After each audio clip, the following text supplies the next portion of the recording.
Hai guys, namaku Dita Yulstari, aku dari program studi manajemen Fakultas Ekonomi Universitas Islam Nusantara.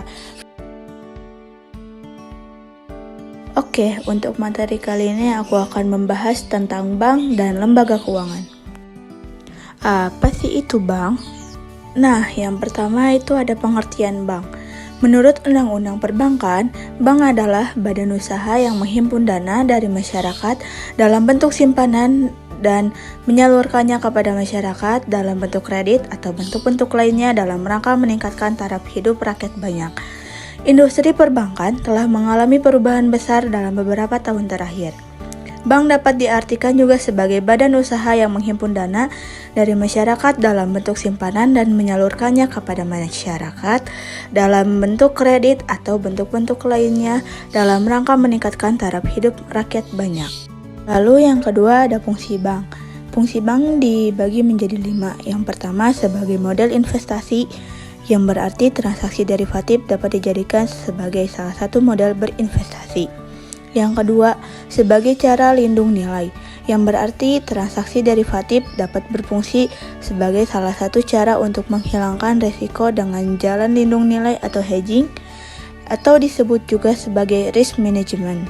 Lalu yang ketiga, informasi harga, yang berarti transaksi derivatif dapat berfungsi sebagai sarana mencari atau memberikan informasi tentang harga barang komoditas tertentu di kemudian hari atau price discovery. Lalu yang keempat ada fungsi spekulatif, yang berarti transaksi derivatif dapat memberikan kesempatan spekulasi atau untung-untungan terhadap perubahan nilai pasar dari transaksi derivatif itu sendiri.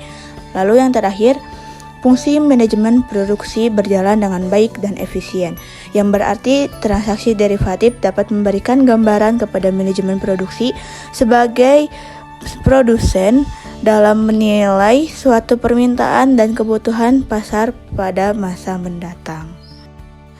Yang berikutnya ada jenis-jenis bank yang dibagi menjadi 4. Yang pertama, jenis bank menurut fungsinya dibagi menjadi 3. Yang pertama ada Bank Perkreditan Rakyat atau BPR. Bank Perkreditan Rakyat atau BPR adalah jenis bank yang melaksanakan kegiatan usaha secara konvensional atau berdasarkan prinsip-prinsip syariah yang dalam kegiatannya tidak memberikan jasa dalam lalu lintas pembayaran. Lalu yang kedua ada Bank Sentral. Bank sentral di suatu negara pada umumnya adalah sebuah instansi yang bertanggung jawab atas kebijakan moneter di wilayah negara tersebut. Fungsi dan peran bank sentral berusaha untuk menjaga stabilitas nilai mata uang, stabilitas sektor perbankan, dan sistem finansial secara keseluruhan. Dan yang ketiga ada bank umum. Bank umum adalah bank yang melaksanakan kegiatan usaha secara konvensional atau berdasarkan prinsip syariah yang dalam kegiatannya memberikan jasa dalam lalu lintas pembayaran.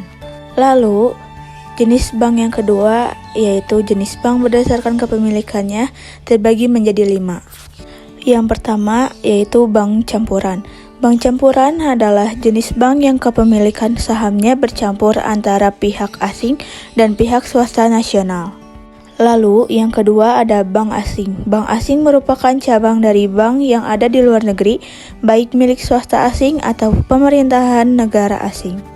Yang ketiga, bank pemerintah. Bank pemerintah adalah bank yang sebagian atau seluruh sahamnya dimiliki oleh pemerintah Indonesia.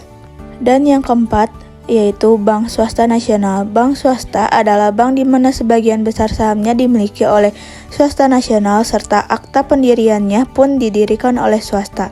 Pembagian keuntungannya juga untuk swasta nasional. Dan yang terakhir ada bank koperasi. Bank milik koperasi adalah jenis bank yang kepemilikan sahamnya dimiliki oleh perusahaan yang berbadan hukum koperasi.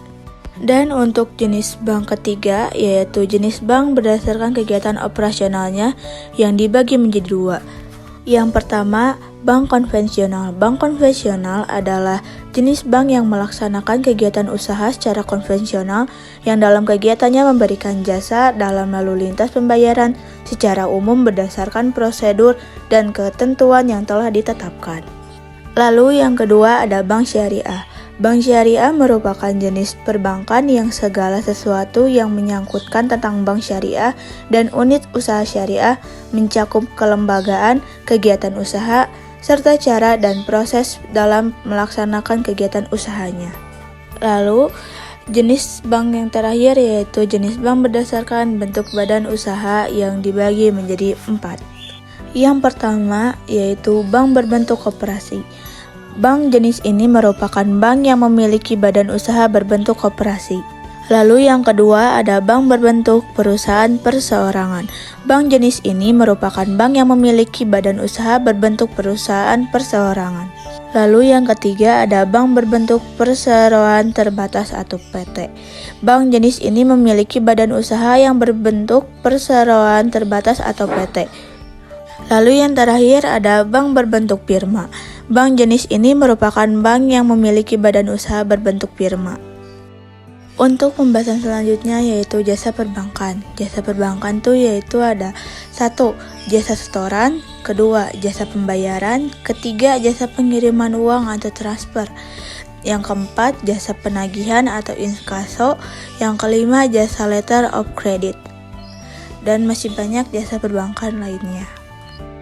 Untuk selanjutnya yaitu ada pengertian lembaga keuangan. Lembaga keuangan merupakan badan usaha atau institusi di bidang jasa keuangan yang bergerak dengan cara memberikan fasilitas jasa layanan keuangan, menghimpun dana dari masyarakat, dan menyalurkannya kembali untuk pendanaan ke berbagai kegiatan keuangan yang mempengaruhi jalannya perekonomian.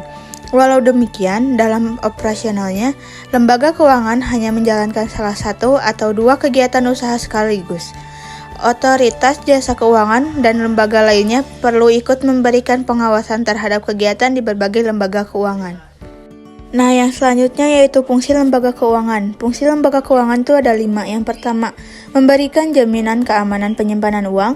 Kedua, memberikan informasi pada nasabah. Ketiga, melancarkan pertukaran produk yang menggunakan kredit dan uang tunai. Keempat, sebagai alat transaksi untuk segala kegiatan. Kelima, memberikan pembiayaan untuk usaha dan kebutuhan konsumtif. Nah, yang selanjutnya ada manfaat lembaga keuangan. Yang pertama, memudahkan transaksi dengan menjadi lintas pembayaran. Kedua, menyediakan uang tunai dengan penarikan melalui ATM. Ketiga, mengalihkan aset untuk memperoleh keuntungan. Keempat, relokasi pendapatan untuk digunakan di masa depan. Nah, yang berikutnya ada jenis-jenis lembaga keuangan. Jenis lembaga keuangan dibagi 2.